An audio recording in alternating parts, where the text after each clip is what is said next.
bonjour tout le monde. J'espère que vous allez bien, que vous êtes en forme, que voilà, les énergies vont bien pour vous tous, que vous trouvez l'harmonie dans vos vies. Justement, on va parler un petit peu d'harmonie lors de cette pleine lune prochaine, donc du 9 octobre 2022, qui aura lieu donc dans le signe du Bélier à 22h54 si on prend l'heure de Paris. Opposé, je rappelle, une pleine lune est opposée au soleil.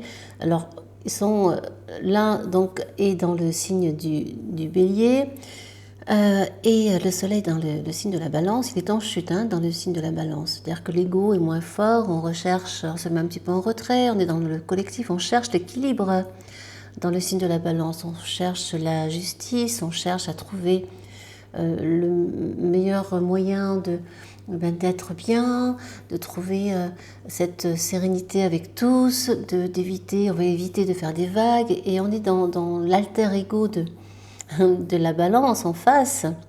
Le Bélier qui vient, il y a toujours un Bélier qui sommeille chez une Balance, inconsciemment ou consciemment.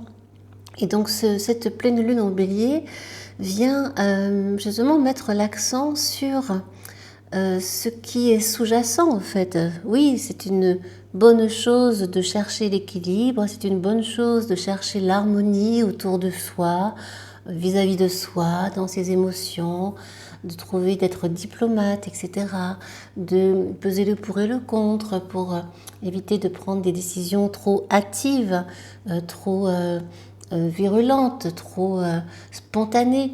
Mais en même temps, la pleine lune dans le signe du Bélier nous dit, bien écoutez, oui, c'est bien de vouloir trouver l'équilibre, d'être tranquille, que tout soit beau, que tout le monde est beau et gentil, soit beau et gentil, en harmonie, pas de vagues, pas de tension, pas de dispute, parce que la Balance déteste ça, c'est un stress important pour elle.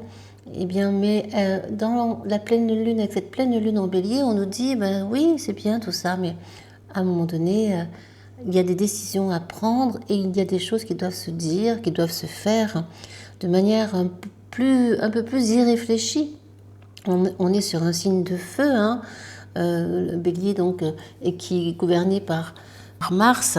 Donc il y a quelque chose de très martial, là, de très fort, de très guerrier avec cette pleine lune dans le signe du Bélier, et qui vient un petit peu réveiller tout cela, ces aspects trop peut-être trop bisounours, excessifs dans un sens, et peut-être pas dans un équilibre total et juste, et peut-être que tout cela, cette grande harmonie recherchée, ce n'est peut-être pas ce que, au fond de vous, vous souhaitez, et c'est peut-être pas ce qui vous anime finalement, et vous avez peut-être envie de dire des choses, vous avez peut-être envie d'agir de manière un peu plus spontanée, directe, frontale, colérique, de montrer davantage qui vous êtes, votre personnalité avec cette pleine lune dans le signe du Bélier. Mais la Balance, le soleil avec Vénus à côté, on en parlera juste après, vient freiner un peu tous ces élans. Mais voilà, il y a le juste équilibre à trouver, justement, encore une fois, dans la Balance on y est à 100%. Il y a le juste équilibre à trouver dans tout cela. Comment est-ce que je peux agir sans être trop excessif, et comment je peux faire pour trouver le juste milieu, la modération, comme j'aime à le dire, modération en toutes choses, que ce soit du point de vue émotionnel, que ce soit du point de vue de la communication, que ce soit du point de vue collectif, du point de vue de votre vie quotidienne, de ce que vous faites dans vos vies. Lorsqu'on est dans le juste milieu, dans la modération, ni trop, ni pas assez, là on est bien. Alors on a du mal parfois à trouver cet équilibre, parce qu'on est soumis à des énergies extérieures, on est soumis à des tensions extérieures parfois. Lorsqu'on travaille, il peut y avoir des tensions aussi professionnelles. Il y a beaucoup de choses qui viennent interagir dans tout cela, dans notre quotidien.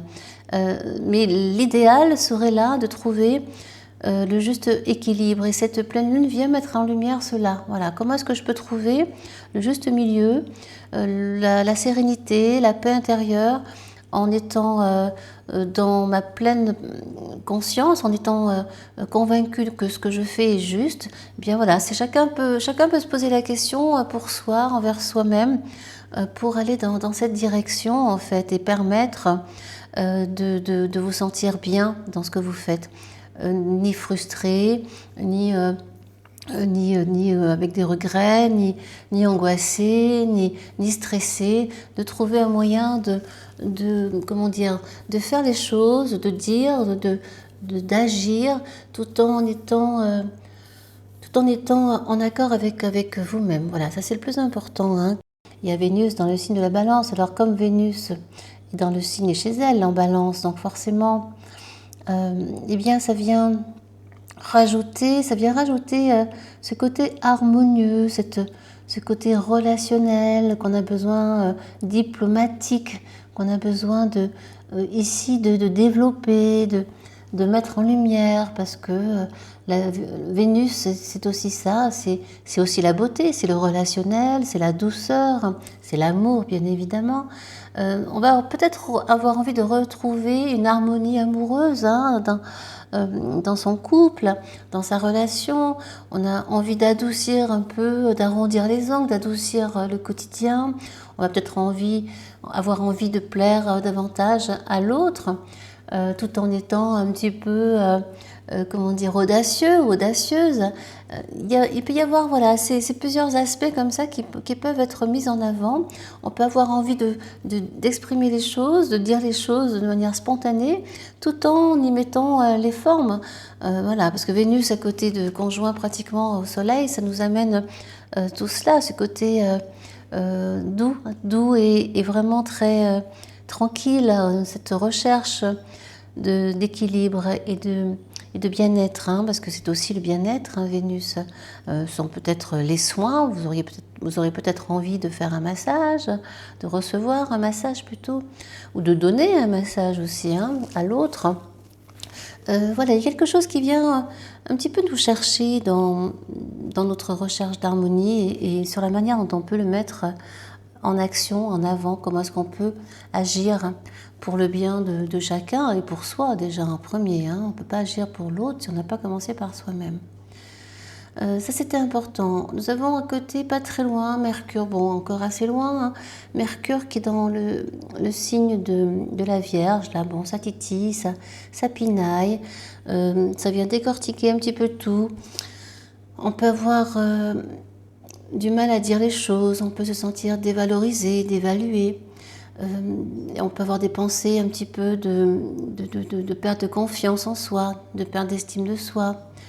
On peut avoir du mal à communiquer de manière un peu directe, plus comment dire, plus frontale justement, hein, avec Mercure. Puis Mercure là est opposé à Jupiter. Comment est-ce qu'on dit les choses, comment est-ce que les pensées sont exprimées, comment est-ce qu'on communique, voilà, comment est-ce qu'on échange, comment est-ce qu'on se déplace aussi, hein, c'est aussi les déplacements, la planète Mercure. Et avec ce Jupiter en face, on devra peut-être veiller à des excès de mots, parce que Jupiter en rajoute. Ça peut être aussi une tendance à être trop dans nos pensées qui pourraient tourner en boucle, hein, parce que Mercure dans le signe de la Vierge prend un petit peu la tête parfois, hein.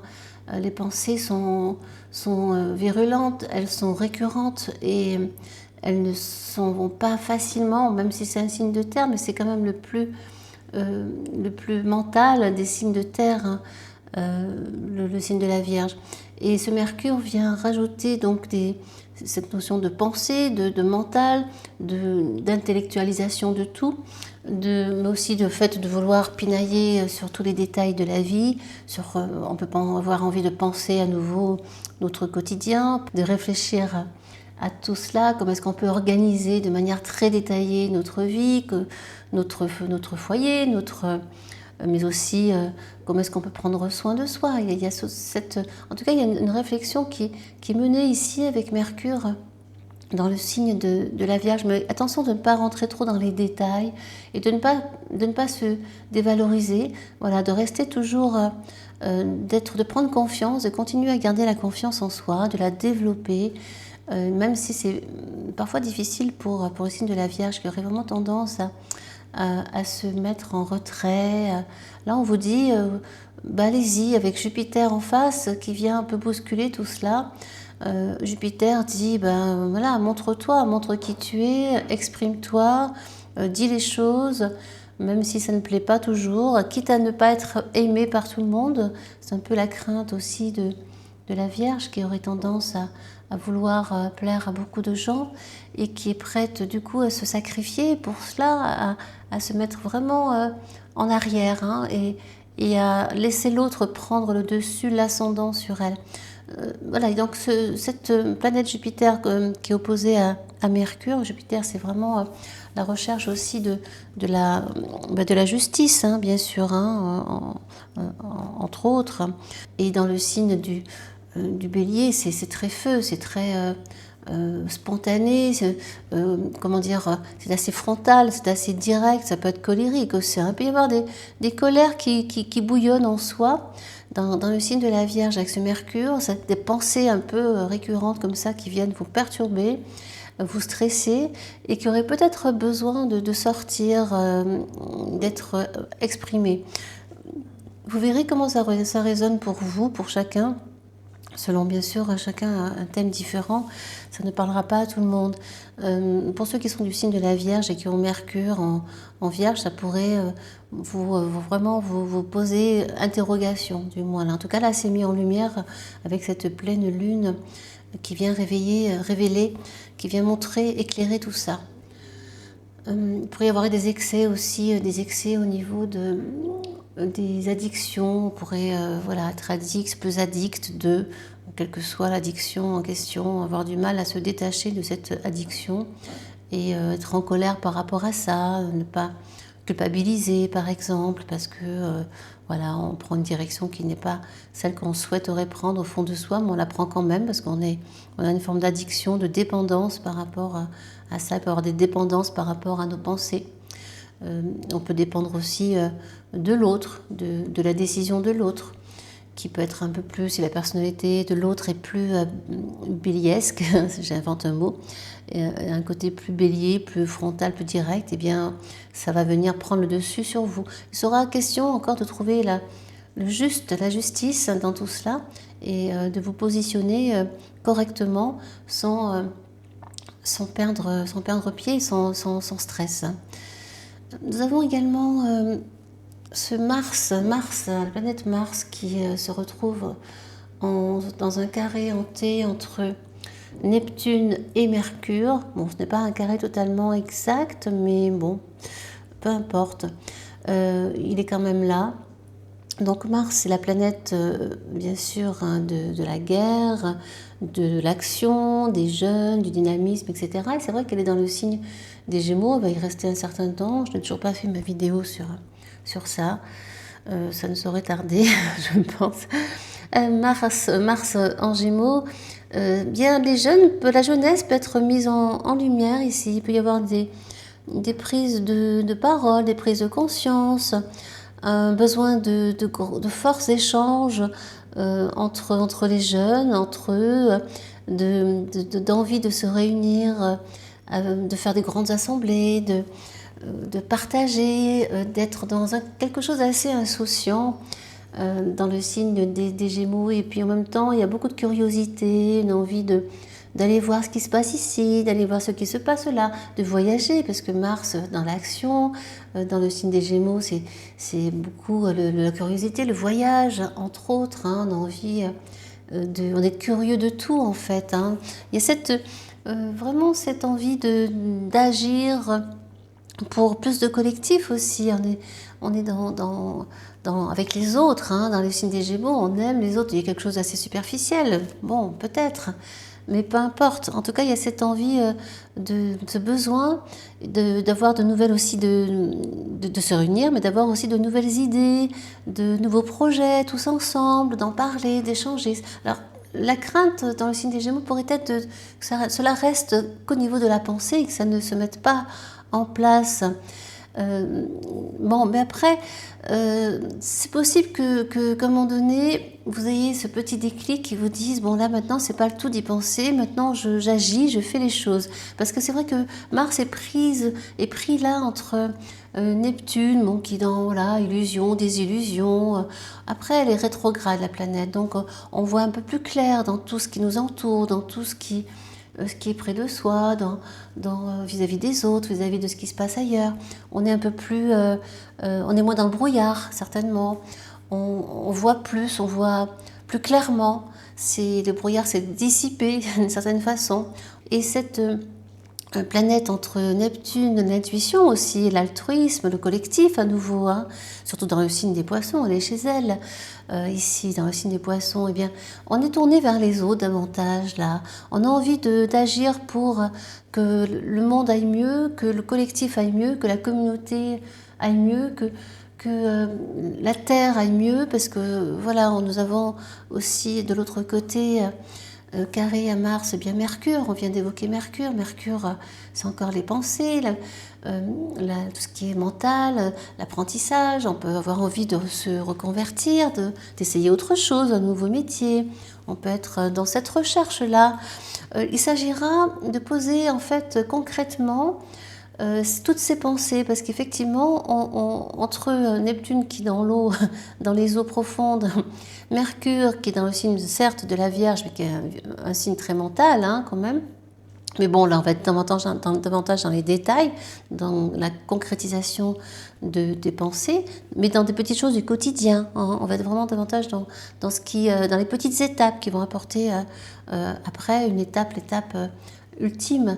Et Mars est coincé entre ces deux énergies, neptunienne et mercurienne. Et donc, on va peut-être avoir du mal à mettre en application tout ce à quoi on a pensé. Et on peut peut-être s'éparpiller. On va peut-être commencer quelque chose, ne pas le finir, aller vers autre chose, et puis encore autre chose. Et ça peut rester comme ça, en suspens, pendant quelques temps, parce que ce carré est bien là. Il va y rester quelques jours, quelques temps, je n'ai pas regardé. Mais en tout cas, c'est là. On est beaucoup dans la sphère haute, et on est peut-être moins dans l'action réelle et dans la mise en place de vrais projets. Peut-être qu'on va s'intéresser à des petits projets, à des petites choses, à des petits riens de la vie quotidienne, mais ça peut être bien aussi des choses simples. On va peut-être avoir envie de simplifier son quotidien, ça c'est sûr. Besoin de poser, de s'intéresser et d'aimer les petites choses de la vie en fait. On n'aura peut-être pas besoin de faire de grandes choses. En tout cas, la question se pose là, comment est-ce que je peux mettre en place des petites choses pour que le monde, le collectif aille mieux, pour que la planète aille mieux aussi, pour que moi j'aille mieux, pour que tout le monde soit plus en harmonie, en lien les uns avec les autres, et qu'on retrouve cette notion de fraternité. Les jeunes pourraient vraiment être mis en avant là, lors de cette pleine lune. Il peut y avoir des mouvements, des besoins de s'exprimer plus largement, des besoins de se montrer en tant que jeune comme personne importante pour l'avenir, qui va peut-être changer les choses, la donne pour la suite, peut-être des grandes réflexions poussées sur les grands débats du monde, tout débat confondu. En tout cas, il y a cette notion de curiosité et de légèreté, de simplifier en fait, de simplifier nos vies, de simplifier notre quotidien et d'apprécier toutes les petites choses simples. On n'est pas obligé de faire de grandes choses pour avoir sa place dans le monde et pour agir et pour que notre pierre soit apportée en fait à l'édifice, hein. Les petites choses de tous les jours suffiront, et même si vos énergies, vos pensées sont positives, eh bien elles deviennent collectives, hein. Une pensée positive engendre une autre pensée positive, etc. et inversement. Alors c'est vrai que là, pour son côté plus noir, Mars en Gémeaux pourrait avoir un côté très secret, la partie sombre est tellement bien cachée que on ne la voit pas, donc on ne voit pas ce qu'il y a derrière tout cela, tous ces aspects un petit peu sympathiques, etc. Donc on peut se sentir déçu, trahi par les autres parce qu'on n'avait pas vu justement la partie plus sombre. la colère sous-jacente, la jalousie qui est dessous, le côté plus pervers de l'humain, comment dire, plus caché, hein, plus sombre. Voilà, il nous appartient à chacun de trouver le juste équilibre en fait pour que le monde aille mieux. Je ne reviens pas sur notre carré Saturne-Uranus. Encouragement de Saturne donc avec Vénus qui nous dit voilà, c'est important de trouver l'harmonie, peut-être un encouragement au niveau de la créativité, mais tranquille, peut-être sur du long terme. Ce trigone Saturne-Vénus vient nous y encourager, il encourage les arts, il encourage tout ce qui est esthétique, tout ce qui est beau, la beauté, mais sur du long terme, hein, voilà, on nous demande vraiment de garder la tête froide, quoi qu'il arrive, d'être dans une énergie de sagesse, voilà, aussi de sagesse et de maturité. Voilà, j'en terminerai là. On aura plus de choses pour la nouvelle lune prochaine. Ce sera plus dense. Je rappelle que toujours, il y a Mercure qui est passé en mode direct le 2 octobre. Donc là, pareil, s'il y avait des choses en attente au niveau des papiers, du point de vue administratif, du point de vue des démarches, des déplacements, il peut y avoir des pannes de voiture, il peut y avoir des petits incidents, accidents domestiques. Eh bien là, avec Mercure qui repart en mode direct, ça va s'arranger, ça va être plus facile, plus clair. On va communiquer mieux. Nos mots seront plus faciles à exprimer, plus fluides. Ça sortira de manière plus naturelle.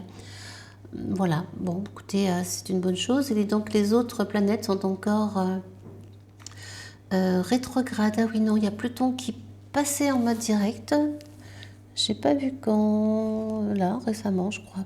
Donc ça, c'est important aussi, parce que Pluton qui repasse en mode direct, il va encore rester dans le signe du Capricorne quelque temps. On a hâte qu'il s'en aille dans le signe du Verseau, ce qui va apporter une nouvelle fraîcheur, une nouvelle dynamique, de la modernité, du collectif, encore une fois, un changement profond du collectif. On parle beaucoup du nouveau monde. Pour moi, cette notion de nouveau monde, j'ai du mal à la comprendre. C'est plutôt qu'on va forcément évoluer, que comme tout est question de cycle, nous allons certainement basculer vers de nouveaux cycles, et un nouveau cycle qui va être forcément la suite de ce qu'on a vécu. On ne peut pas commencer un nouveau cycle si on n'a pas vécu le précédent et si le précédent ne nous a pas apporté déjà quelques réponses. Tout est une question de mort, renaissance, etc. constamment en fait. Donc cette planète Pluton qui nous a bien embêtés dans le signe du Capricorne pendant quelques années, qui va continuer maintenant sa course en quittant dans quelques temps le signe du Capricorne, ça va être un moment important. On n'y est pas encore tout de suite, il y aura encore quelques mois, mais en tout cas elle ne revient plus ensuite, elle ne repasse plus dans le signe du Capricorne, c'est fini, c'est la dernière fois, c'est le troisième passage, troisième couche de lasagne, et ensuite voilà, on va, donc ce qui avait été plutôt en direct, c'est-à-dire tout ce qui avait été sous-jacent, ce qui a été réfléchi en profondeur, il peut y avoir vraiment une grande prise de conscience. Si vous avez Pluton chez vous, par exemple dans la maison 12, là il y a eu un gros travail de remise en question profonde de l'ego. On est dans le lâcher prise, dans la maison 12, on est dans la maison des épreuves aussi, des secrets. Il peut y avoir eu des secrets qui ont été levés, révélés, dévoilés. On est dans la profondeur de tout cela. On va chercher vraiment la partie la plus sombre, la plus noire de notre être, notre personne, et parfois ça peut être très douloureux. Le phénix qui renaît de ses cendres, il doit d'abord mourir. Pour mourir, il doit se confronter à ses peurs, à ses parties plus noires, et effectivement cela demande une certaine humilité, un certain courage, beaucoup de courage, pour aller dans sa partie plus profonde qu'on ne veut pas voir, qu'on ne veut pas montrer non plus, bien sûr. En général, on esquive, on fait en sorte d'esquiver. Eh bien, là, Pluton nous a vraiment demandé, et si vous avez cette planète dans la maison 12 ou dans la maison 4, celle de l'enfance, des blessures, etc., ça a pu vraiment vous appeler, vous titiller. Peut-être que vous aurez eu besoin de voir quelqu'un. Il y a un nettoyage en profondeur, en tout cas, qui a été mis en place. mais qui n'est pas anodin, qui apportera et qui apporte de nouvelles réponses. Il a pu y avoir aussi des maladies, ça peut passer par là. Voilà, j'espère que vous l'avez vécu du mieux que vous avez pu le vivre en fait, avec votre conscience telle qu'elle est là, à l'instant T. On n'a pas tous le même niveau de conscience. Pour certains, il a pu y avoir des prises de conscience importantes et parfois ces prises de conscience sont fortes, sont rudes, sont dures. Ce sont des obstacles à passer, des épreuves, mais la vie est comme cela et nous amène vers ensuite, par la suite, beaucoup plus de légèreté. Hein, lorsqu'on dépose ses bagages, au moins une partie, le plus gros, eh bien on se sent un peu plus léger. Ensuite, c'est une question de couches. Hein, au fur et à mesure, on retirera quelques couches, une couche après l'autre. La plus dure étant la première, c'est comme la couche de l'oignon. La plus dure, c'est la première. Et donc parfois, c'est un peu dur de la retirer et ça peut faire mal. Voilà, j'espère que vous avez fait au mieux durant tout ce temps-là. Donc Pluton va vous, en direct, eh bien tout ce que vous avez mené avant vous dit maintenant, voilà, il est temps de transformer tout ce que tu as mis en exergue, tout ce que tu as mis en lumière dans ta partie sombre. Eh bien, c'est le moment maintenant d'évoluer, de le faire, de le transformer, de le transmuter en quelque chose de beau, en quelque chose de lumineux, en quelque chose de joyeux et de beaucoup plus ressourçant, de beaucoup plus régénérant, de beaucoup plus vrai. Là, nous sommes vraiment dans l'authenticité des choses, hein. Mais il faut passer parfois par le dieu des enfers, hein.